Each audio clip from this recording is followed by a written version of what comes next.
जो भी पार जाना चाहें, जो अपने जीवन का लाभ लेना चाहें, जो इस जीवन का रस लेना चाहें, उनके लिए एक ही मार्ग है, एक ही बात है, वो सत्संग करें।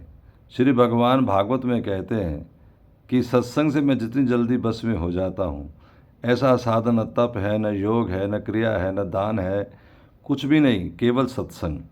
सत्संग से ही हमें ज्ञान होता है। सत्संग से हमें पता लगता है कि संसार मिथ्या है, परमात्मा सत्य है। हम जो बटोर रहे हैं वो हमारे मतलब का नहीं, ये हमें सत्संग से ज्ञान होता है। बिन सत्संग विवेक न होई, राम कृपा बिन सुलभ न सोई। और सत्संग किसे कहते हैं? जहाँ भगवान की कथा होती है, जहाँ भगवान के स्वभाव के बारे में पता लगता है।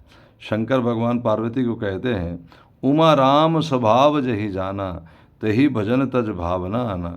अरे जो भगवान के स्वभाव को समझ लेगा, है ना, वो अपने जनों के लिए क्या नहीं करते।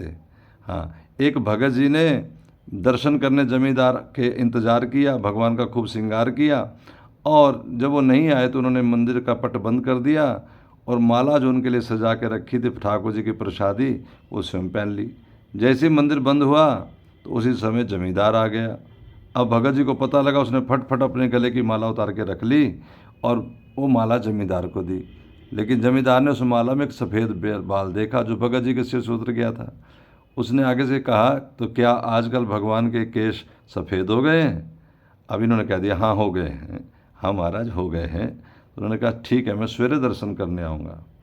अब वो तो क्या कि चला गया, लेकिन इनके हृदय पे बड़ा भारी बोझ आ गया कि कहीं भगवान का दर्शन हुआ तो मेरे को बड़ी भारी बेइज्जती महसूस होगी और दूसरा मेरे को बड़ा भारी सज़ा मिलेगी।